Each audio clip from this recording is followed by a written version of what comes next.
EBS 다큐멘터리 교육 격차에서 6학년 학생 20여 명의 색다른 달리기 장면을 제가 꽤 인상 깊게 본 기억이 있습니다. 운동장 끝에서 골인 지점까지 도착하는 방식은 똑같은데요. 먼저 선생님이 질문을 하고 그 질문에 맞게 한 발 앞으로 또는 한 발 뒤로 가서 서 있다가 모든 질문이 다 끝나고 나면 이제 그때 달리기를 시작하는 것입니다. 첫 번째 질문을 이러합니다. 나는 코로나19로 학교에 오지 못하는 기간에 공부하는데 어려움이 없었다.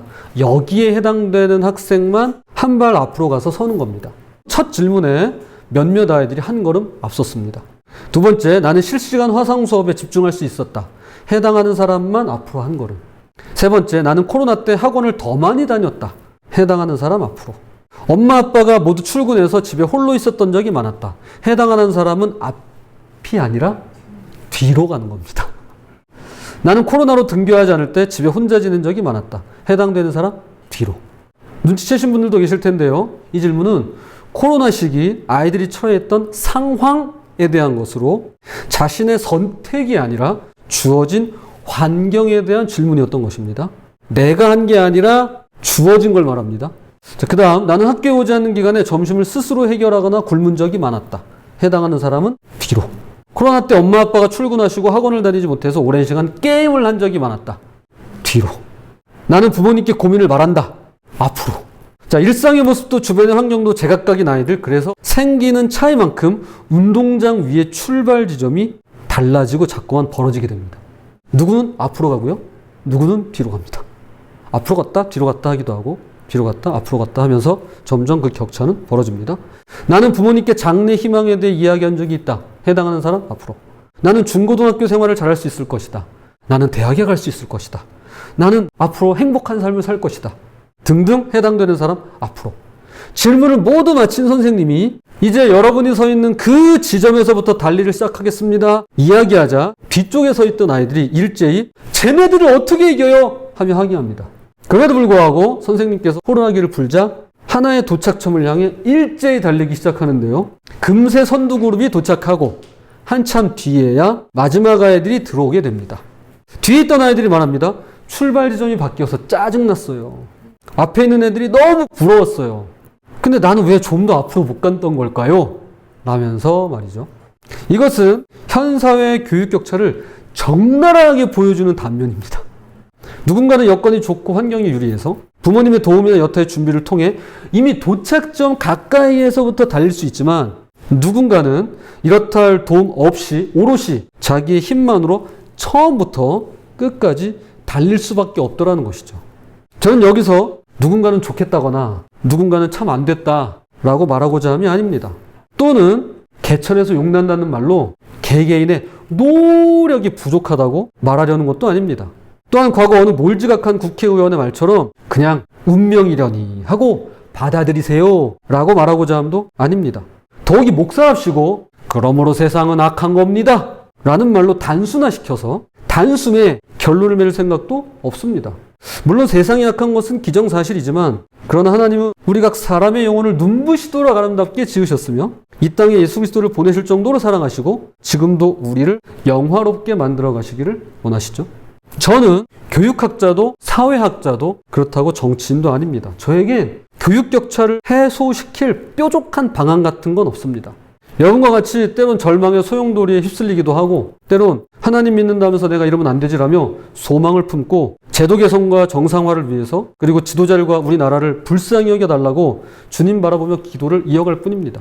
다만 제가 목사로서 여러분과 함께 나누고 싶은 말씀이 있는데요.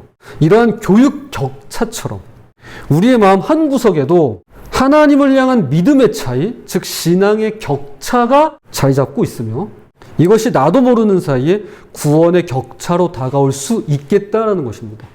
그런 것 같죠? 가정환경과 여건에 따라서 그리고 부모님과 목회자, 교회 규모와 프로그램에 따라 신앙의 격차가 발생할 수 있을 것입니다.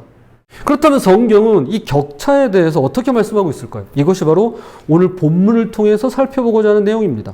한 번은 예수님께서 왕의 혼인잔치로 천국을 설명하신 일이 있었습니다.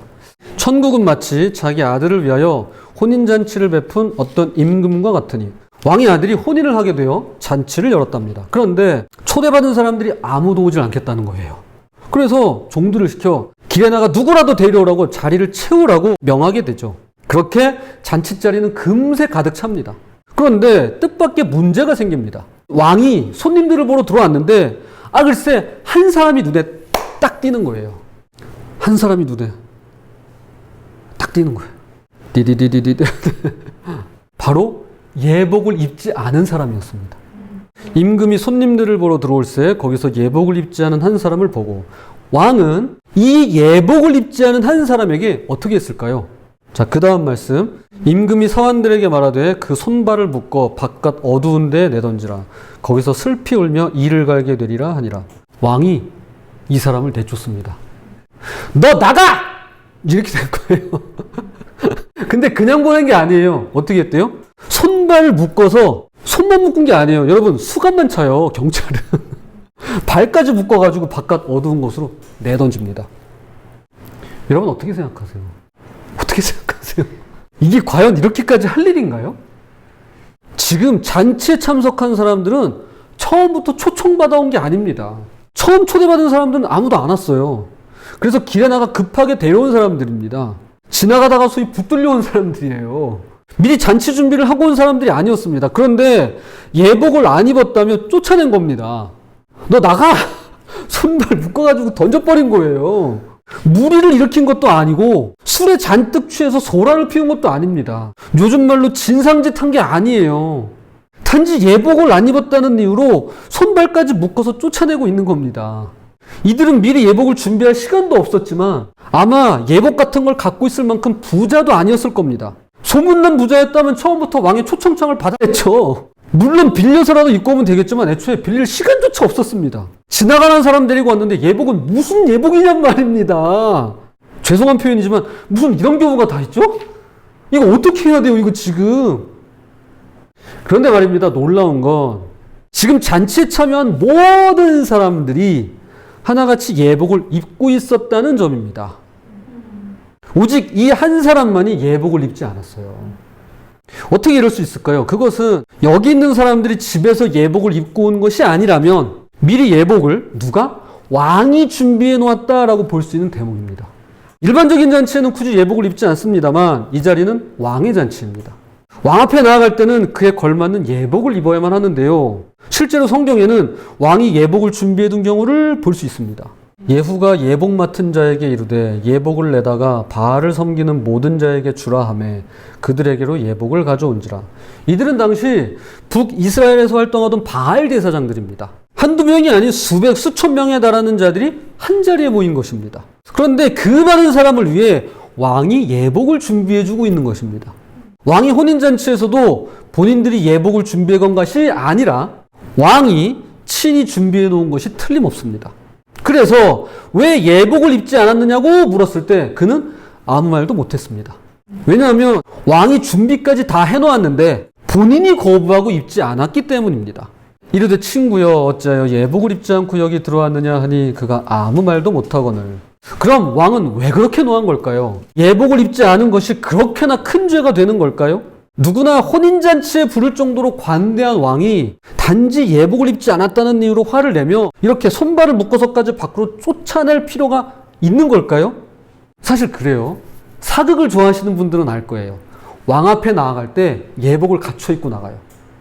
예복이 없어도요, 하인들이 씻겨가지고 수염도 깎여가지고 단정하게 해가지고 옷 잘 입혀가지고 그리고 와요. 그걸 생각해 보시면 될 것 같아요. 또 하나는 어느 정도 규모가 있는 교회는요, 예배를 돕는 성가대나 찬양대가 있습니다. 그런데 이분들은 모두 성가 가운을 입습니다. 이것은 집에서 각자 준비해오는 게 아닙니다. 교회 이미 다 준비되어 있어요. 와서 그냥 입기만 하면 됩니다. 아주 특별한 경우를 제외하고는 가운을 입지 않는 이상 찬양대석에 앉지 못합니다. 가운 없이는 성가대 못합니다. 이게 국룰이에요. 내 모습을 가리고 하나님의 영광만을 드러내기 위한 경배의 방식이자 찬양의 목적이기 때문에 그러합니다. 지금 왕은 단순히 예복을 입지 않아서 진노한 게 아니었습니다. 예복까지 손수 다 마련하고 다 준비해 주었음에도 불구하고 입지 않았기 때문에 분노한 것입니다. 자, 다 씻겨놨어요. 머리도 깎여놨어요. 수염도 다 정리해놨어요. 그런데 얘가 본인이 안 입은 거예요. 그래서 화를 내는 거예요. 이것은 왕궁의 질서를 어지럽히고 깨뜨리는 처사였으며 왕에 대한 무례이자 불손이며 왕의 존엄성을 경멸하는 행동이었습니다. 그렇다면 이토록 중요하게 여기는 예복이란 과연 무엇을 뜻하는 걸까요? 보통 요한계시록 19장 8절의 말씀과 연결시켜서 선한 행실을 의미한다고 말하는 경우를 많이 봅니다. 이 예복은 선한 행실이야 라고 말이죠. 이런 선한 행실의 예복을 입어야 왕이 혼인잔치 즉 천국에 들어갈 수 있다라고 보는 것이죠. 그러나 오늘 본문에 나오는 예복은 두 가지 이유에서 선한 행실이 될 수 없습니다. 먼저 이곳에 참석한 사람들 때문인데요. 놀랍게도 이 왕의 혼인잔치에는 선한 사람도 있지만 악한 사람도 모두 참석했습니다. 마태복음 22장 10절 종들이 길에다가 악한 자나 선한 자나 만나는 대로 모두 데려오니 혼인잔치에 손님들이 가득한지라. 만약 예복이 선한 행실을 의미한다면 악한 자들은 그 자리에 있을 수도 없습니다. 그러나 종들은 악한 자인 줄 알고 데려왔으며 왕 또한 악한 자인 줄 알았지만 쫓아내지 않았습니다. 오직 예복을 입지 않은 이 사람만 쫓겨난 겁니다. 예복. 그리고 이어서 이 예복을 선한 행실이라고 볼 수 없는 두 번째 이유는 이것을 친히 왕께서 준비해 주셨기 때문입니다. 여기에 선한 행실의 예복을 본인 스스로 준비해 온 사람은 단 한 사람도 없었습니다. 그러므로 왕이 혼인잔치에 마련된 예복이란 우리 스스로가 준비하는 선한 행실이 아니라 왕이신 하나님께서 친히 준비해 주시는 그분의 은혜라고 보는 게 마땅합니다. 자, 이제 맨 앞에 교육격차로 다시 돌아가 보겠습니다. 교육격차가 생기는 근본 원인은 당사자에게 있다기보다는 여러분 책임이 아니에요. 내 탓이 아닙니다. 현재 자신이 처해 있는 환경과 여건의 차이, 그리고 내 주변에서 받을 수 있는 도움과 지원의 격차에 있다라고 하는 것인데요. 그래서 누구는 출발선이 저 앞에 있지만 누구는 처음부터 끝까지 혼자 힘으로 달려야만 한다는 것입니다. 이 교육격차를 비롯해서 이 세상에서 점차 그 정도가 심해져가는 격차들은 모두 누군가의 도움으로 미리 준비가 갖춰진 사람들과 반면에 내가 처음부터 끝까지 모든 준비를 해야 되는 사람 사이 불균형으로부터 생겨난 것입니다. 불균형 때문이죠. 지금은 전 국민에게 각인된 수저 계급론이 그 대표적인 예입니다.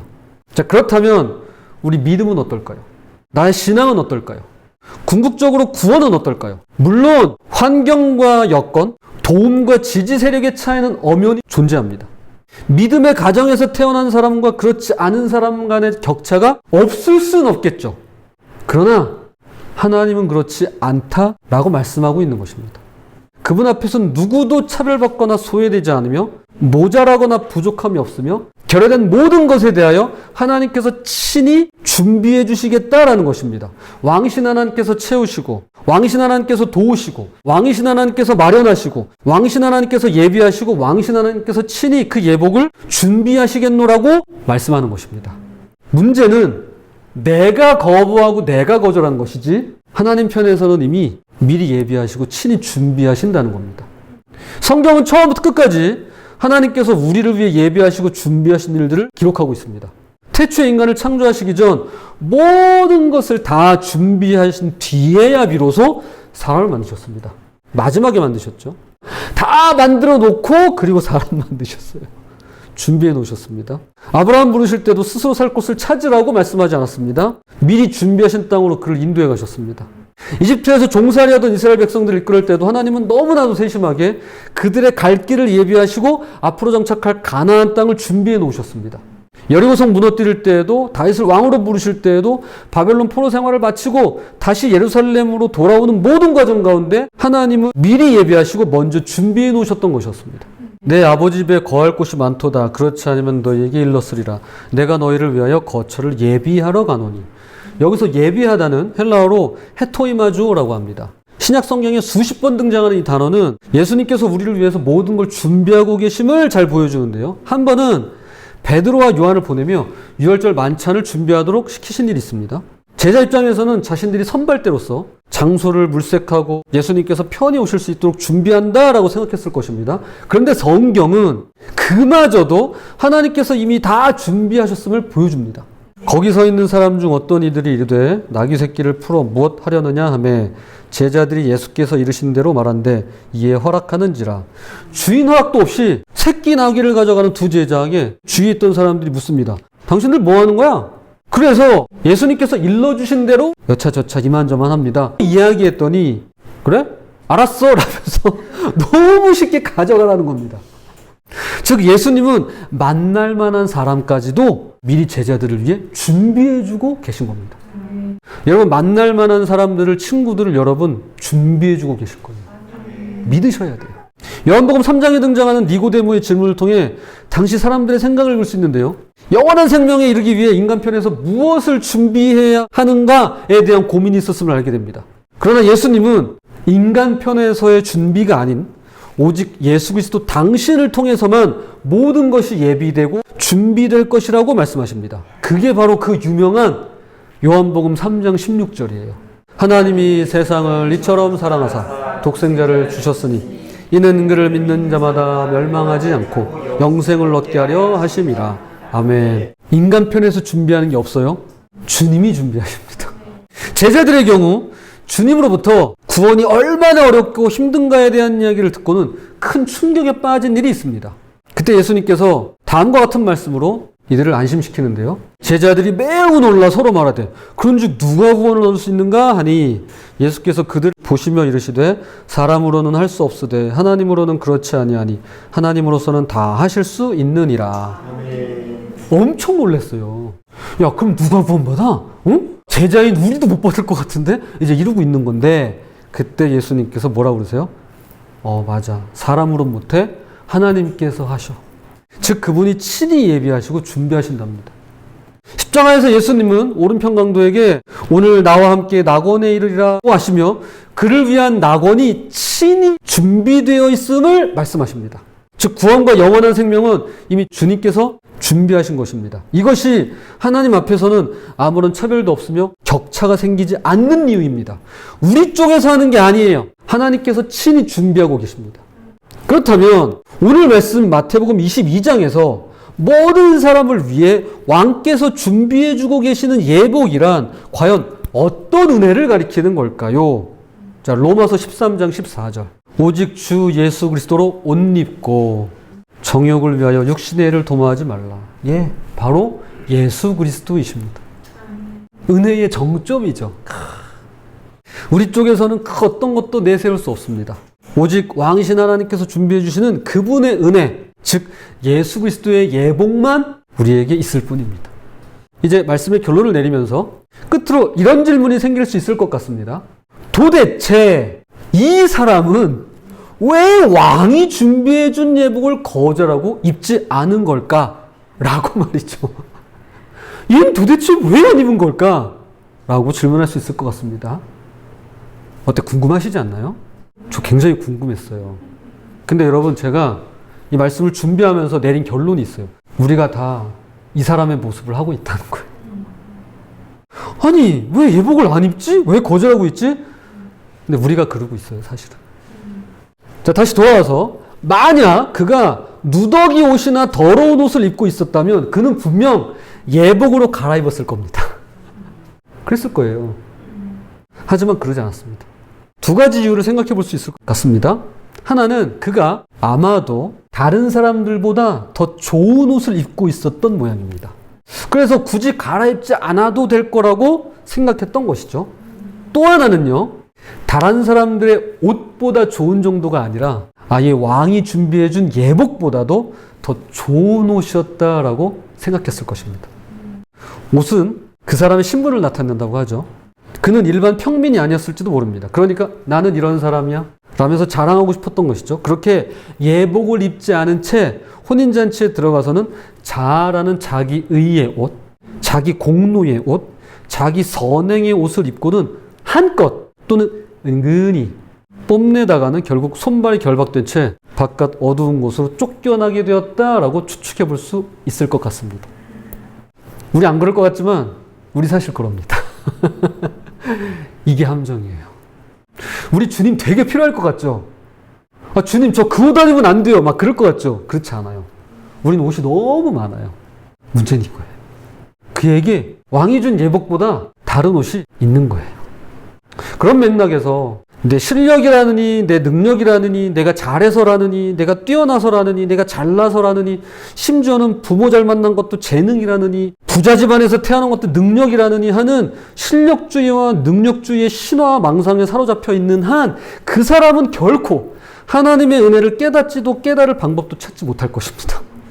내가 뛰어나고 잘하는 것이 있다면 그건 주님이 허락하셨기 때문입니다. 내가 능력과 실력이 있다면 그건 주님이 갖춰주셨기 때문입니다. 내가 잘해내고 앞으로 잘해낼 수 있다면 그건 주님이 예비하시고 준비해 주셨기 때문입니다. 심지어 부모를 잘 만나고 부족함 없는 좋은 환경에서 태어났다면 이 모든 게 주님이 예비하시고 준비해 주신 것임을 반드시 기억하면서 베풀고 나누는 삶을 살아야 지극히 마땅합니다. 혹시 나는 전혀 그렇지 않은데요? 남들에 비해 모든 게 부족하고 모자람이 결여되었다고 느끼는 분이 혹 계실지라도 하나님께서 반드시 내 처지와 상황과 필요에 꼭 맞게 채우시고 허락하시고 갖추시고 예비하시고 친히 준비하심을 기억하셨으면 좋겠습니다. 준비는 내가 아니라 주님이 하십니다. 예복은 내 영역이 아니라 하나님의 영역이에요. 우리가 할 일은 다만 예수 그리스도로 옷 입고 내 옷 말고요. 내 의의 옷 말고요. 예수 그리스도로 옷 입고 말씀 따라 순종하며 사는 것입니다. 부디 이 세상에서 나누고 매기는 그 어떤 차이와 격차에도 불안해하거나 위축되지 마시고 요트 타고 찍은 사진 때문에 왜 내 인생은 이 모양이야 그러지 마세요. 명품 뭐 지가 요만한 거 찍어가지고 올린다고 해서 그것 때문에 너무 속상해하지 마세요. 예수 그리스도를 옷 입은 거야말로 명품 인생이에요. 네, 그걸 기억하시면 좋겠습니다. 나를 위해 모든 걸 미리 예비하시고 친히 준비하시는 예수 그리스도로 옷 입고 감사한 마음으로 겸손히 그분의 뒤를 따르시는 저와 여러분이 되기를 주님의 이름으로 부탁을 드립니다.